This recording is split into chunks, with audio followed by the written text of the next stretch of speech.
வாழ்க வளத்துடன் நான் உமா ஸ்ரீனிவாசன் கண்ணதாசன் வீட்டு கைவத்துக்கு நான் அவங்க அன்போட வரவேற்கிறேன். இன்னைக்கு பொங்கல்ங்க. எல்லாரும் பொங்கல் கொண்டாடிட்டு சந்தோஷமா கொண்டாடிருக்கோம். எல்லாருக்கும் பொங்கல் நல்வாழ்த்துக்கள். எல்லாரும் நீரோடி நல்லா எந்த குறையும் இல்லாமல் வாழணும்னு சொல்லி நான் கடவுளை வேண்டிக்கிறேன். இன்னைக்கு பொங்கல்லாம் வச்சு முடிச்சாச்சு. இன்னுமே அந்த வீடியோ உங்களுக்கு வரும். நான் பொங்கல் வச்ச வீடியோ எல்லாமே வரும் உங்களுக்கு. ஒரு 4-5 வருஷத்துக்கு முன்னாடி எங்கள் மாமியார் மாதிரி நான் விறகடுப்பில் தான் வெளியே வச்சுட்டு இருந்தேன். அது என்ன கொஞ்சம் டென்ஷனாக இருக்குது. அந்த பால் பொங்கறதுக்குள்ளேயும் நல்லா அந்த அடுப்பை மூட்டி விட்டு அதுக்கு தேவையான வாங்குறது முதல் நாள் வேற, அதெல்லாம் ரொம்ப டென்ஷனாக இருந்தது. இந்த மண்ணெண்ணெய்லாம் கிடைக்காது. இதெல்லாம் டென்ஷனாக இருந்ததால் அந்த இதை விட்டு ஒரு வாட்டி கேஸில் வச்சு பார்க்கலாம் கொண்டாந்து கேஸில் வச்சு பார்த்தேன். எனக்கு ரொம்ப நல்லாவே இருந்தது. அதனால சரி இப்போ கேஸ்லேயே ஃபுல்லாக வைக்க ஆரம்பிச்சிட்டோம். இந்த மாதிரி பொங்கல் நாங்கள் எப்போவுமே அந்த பால் ஊற்றி தான் நிறையா போட்டு பாலை தான் நிறையா ஊற்றி பொங்கல் வைப்போம். ஆனால் ஊர் பக்கம் பார்த்தீங்கன்னா தண்ணியை தாங்க பொங்க விடுவாங்க. நல்லா அரிசியை களைஞ்சிட்டு செட்டிநாடு பக்கம் தண்ணியை ஊற்றி அந்த தண்ணி தான் பொங்கி வரும். ஆனால் நாங்கள் இங்கே பால் ஊற்றுறோம், பால் ஊற்றி பொங்க விடுவோம். இது டேஸ்ட் ரொம்ப நல்லாயிருக்கும். அது ஒரு டேஸ்ட்னா இது ஒரு டேஸ்ட்டில் இருக்கும். இந்த மாதிரி பண்ணி பாருங்கள் ஒரு வாட்டி. உங்களுக்கு பொங்கல்லாம் வச்சு முடிச்சு எல்லாம் பண்ணியாச்சு. இந்த இன்னுமே வரும் அந்த வீடியோலாம் உங்களுக்கு.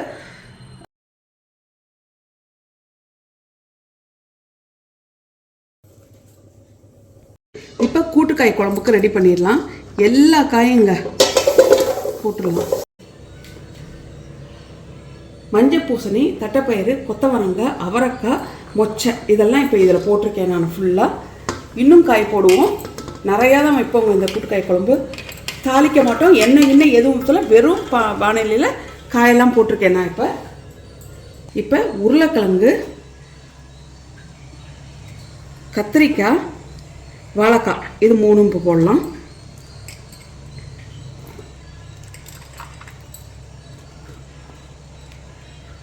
இதில் மிளகாத்தூள் நல்லா ஒரு கரண்டி போட்டிருக்கேங்க மிளகாத்தூள். ஏன்னா குழம்பு நிறைய ஜாஸ்தியாக வைக்கிறேன் நான். மஞ்சத்தூள் 1 ஸ்பூனு. இது நிறையா காயின்றதால நான் நிறையாவே போடுறேன். நீங்கள் கொஞ்சமாக பண்ணும்போது எல்லாமே கொஞ்சமாக போட்டுருங்க. இந்த குழம்பு எதுக்காக சொல்கிறேன்னா ரொம்ப ரொம்ப ருசியாக இருக்குங்க. தாளிக்கவே போகிறதில்ல. நம்ம எண்ணெயை ஊற்றி எண்ணெயை பச்சையாக தான் ஊற்றுவோம். அவ்வளோ ருசியாக இருக்கும். இது 1 கரண்டி மிளகாத்தூள்னா இது 1/2 கரண்டி மல்லித்தூள். இப்போ இதில் என்னென்ன அரைச்சி வச்சுருக்கேன்னா 1 அடி அடித்து வச்சுருக்கேன். சோம்பு, சீரகம், வெந்தயம், பூண்டு பல் ஒரு 30 பல், கொஞ்சம் கருவேப்பிலை இதெல்லாம் போட்டு நான் அடித்து வச்சுருக்கேன். இதை நைப்பாங்க உட்காந்து நச்சு தான் போடுவாங்க. இதில் எனக்கு நக்கிறதுக்கு வசதி இல்லைன்றதால இப்போ அதை இவ்வளோ போட்டு நைக்க முடியாதுன்றதால மிக்சியில் ஒரு அடி அடிச்சுக்கிட்டேன் போட்டு. இப்போ இதுக்கு ஒரு 6 தக்காளியாவது அடிச்சு ஊற்றணும். பெரிய தக்காளியாக, சின்னதாக இருந்தால் 8லேருந்து 9 தக்காளி ஊற்றிடணும். இந்த தக்காளியிலே வேகணுங்க அந்த காயெல்லாம்.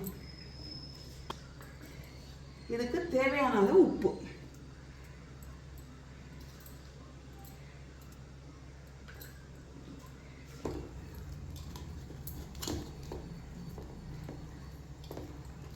இதெல்லாம் நல்லா கலக்கி விட்டு தக்காளி அடித்த இதுலேயே கொஞ்சம் தண்ணி ஊற்றி மூடி வச்சிட வேண்டியதுதாங்க. இதை பச்சையாக போட்டோங்க. பாருங்கள் நல்லெண்ணெய் எவ்வளோ எடுத்து வச்சுருக்கேன். நல்லா ஒரு கிண்ணம் நல்லெண்ணெய் எடுத்து வச்சுருக்கேன். இதில் பாதியை ஊற்றிடலாம். இதில் நல்லா ஒரு கிண்ணம் நல்லெண்ணெய் எடுத்துக்கிட்டேங்க. இதில் பாதியை ஊற்றிட்டேன் இப்போ நான். இப்போ இதை கலந்து விட்டு மூடி வச்சிட வேண்டியதான். மூடி வச்சா அந்த தக்காளி குழம்பு கீழே நிற்கும். அதுலேயே வெந்துடும். இது வெந்தோன்னு தான் நம்மளுக்கு கொஞ்சம் கிண்டவே இது வரும். ஏன்னா காய் ஃப்ரெஷ்ஷாக இருக்கும்போது கிண்டுறது கொஞ்சம் கஷ்டம். நிறையா வேறு போட்டிருக்கேன் இந்த வாட்டி. ஏன்னா என் பொண்ணுக்கு, பெரிய பொண்ணுக்கும் நான் இதை கொடுத்து அனுப்பிச்சிடுவேன் சாமி கும்பிட. இப்போ பாருங்கள் கொதிச்சு நல்லா கிண்டுற அளவுக்கு வந்துருச்சு. வெறும் தக்காளி தாங்க. அந்த மிக்சியில் கழுவுன அந்த தக்காளி அரைச்ச மிக்சியில் கழுவுன தண்ணி கொஞ்சமாக ஊற்றினேன். அவ்வளோதான். இந்த தக்காளியிலே வெந்துடும். இப்போ இதில் சின்ன வெங்காயம் நல்லா 2-3 வெட்டி வச்சுருக்கேன். சின்ன வெங்காயம் ஒரு 20 வெங்காயம் வெட்டி வச்சுருக்கேன். அதையும் போட்டுக்கலாம். இப்போ இனிமேல் காய் வேகிற வரைக்கும் துறக்க மாட்டேங்க. மூடி போட்டு காயை வேகிற வரைக்கும் நான் துறக்க மாட்டேன். இதை பாருங்கள் எப்படி குமிங்கி அழகாக காய் ஃபுல்லாக வெந்துருச்சு. நல்லா இந்த தக்காளி பழம் அந்த தக்காளியை அடித்து ஊற்றுனதுலேயே வெந்துருச்சுங்க காய். மேலே பாருங்கள் ஒரு இது எண்ணெய் ஊற்றினேன். எவ்வளோண்டு வந்திருக்கு பாருங்கள் மேலே எண்ணெய். இதில் இதுக்கு தேவையான அளவு புளி, அவங்கவுங்க புளிப்புக்கு ஏற்ற மாதிரிங்க புளி ஊற்றிக்கலாம். நான் ரொம்ப ஊற்ற மாட்டேன். ஏன்னா தக்காளி போடுறதால நான் புளி ரொம்ப ஊற்ற மாட்டேன். அவ்வளோதான், புளி ஊற்றிட்டேன். இப்போ கொஞ்சம் கருவேப்பிலை ஒரு கொதி விட்டு இப்போ இறக்கிடலாம். அவ்வளோதாங்க, புளி ஊற்றி நல்லா ஒரு கொதி வந்துருச்சு. ஏன்னா நான் சின்னதில் வச்சுட்டேன். இதுதான் எங்கள் ஊரில் வைக்கிற செட்டிநாடு பக்கம் வைக்கிற கூட்டுக்காய் குழம்புங்க.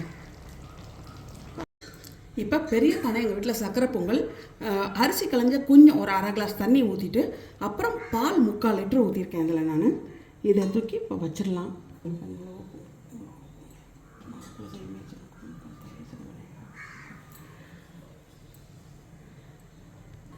வெண்பொங்கலுக்கு இது ஒரு 1/2 லிட்டர் பால், கொஞ்சோண்டு அரிசி களைஞ்ச தண்ணி ஊற்றிட்டேன்.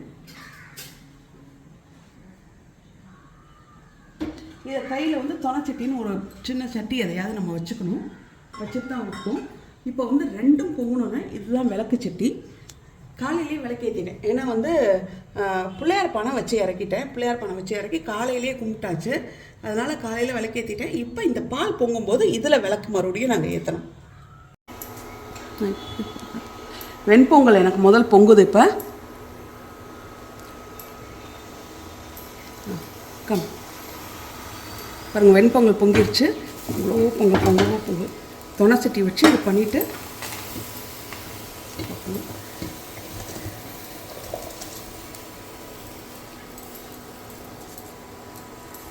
இப்போ சக்கரை பொங்கல் என்னது பொங்க போதுங்க. இது பொங்குது. பொங்கலோ பொங்கல்.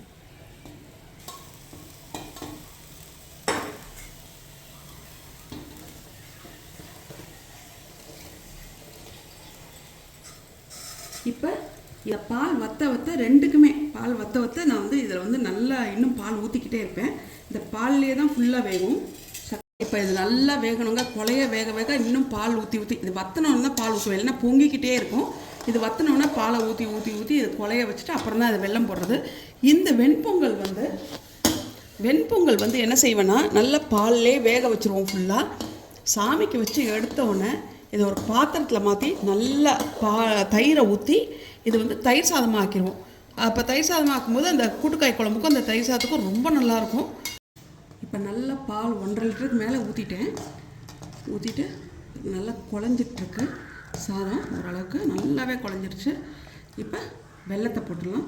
வெல்லத்தோட 2 ஏலக்காவும் நச்சு வச்சுருக்கேன், அதுவும் சேர்த்து இப்போ போட்டுடலாம்.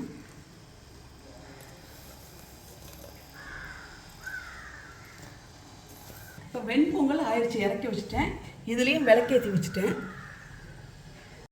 இந்த வெல்லம் கரைஞ்சோன்னா நெய்யும் முந்திரி பருப்பும் போட வேண்டியதுதான். பாருங்கள், வெல்லம் கரைஞ்சிருச்சு நல்லா. சில பேர் வந்து அழகாக எங்கள் நாத்தனெல்லாம் கூட தண்ணியில் கரைச்சி வச்சு வெல்லத்தை கொஞ்சம் காய்ச்சி தேன் மாதிரி ஊற்றுவாங்க. நான் எப்போவுமே இப்படி தான் போடுவேன். முந்திரி பருப்பு வறுத்த நெய் இதை ஊற்றிடலாம்.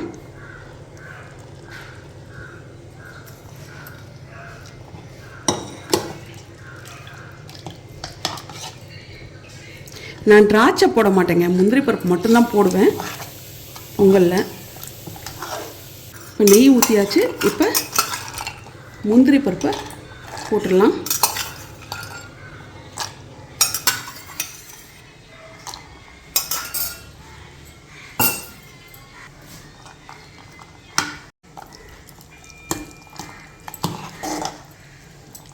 இப்போ எல்லாமே ரெடி ஆகிடுச்சு. சாமிக்கிட்ட கொண்டு போய் வச்சு கும்பிட போகிறோம். சக்கரை பொங்கல், வெண்பொங்கல், இது எங்கள் ஊர் விளக்கு சட்டி. இது வெத்தலை வள்ளிக்கிழங்குங்க. நிறைய பேருக்கு இங்கே தெரியல. வெத்தலை வள்ளிக்கிழங்குனா சக்கரை வள்ளிக்கிழங்குனே சொல்கிறாங்க. வெத்தலை வள்ளிக்கிழங்கு இது கூட்டுக்காய் குழம்பு. இதுதான் சக்கரை வள்ளிக்கிழங்கு. பருப்பு, நெய், வடை.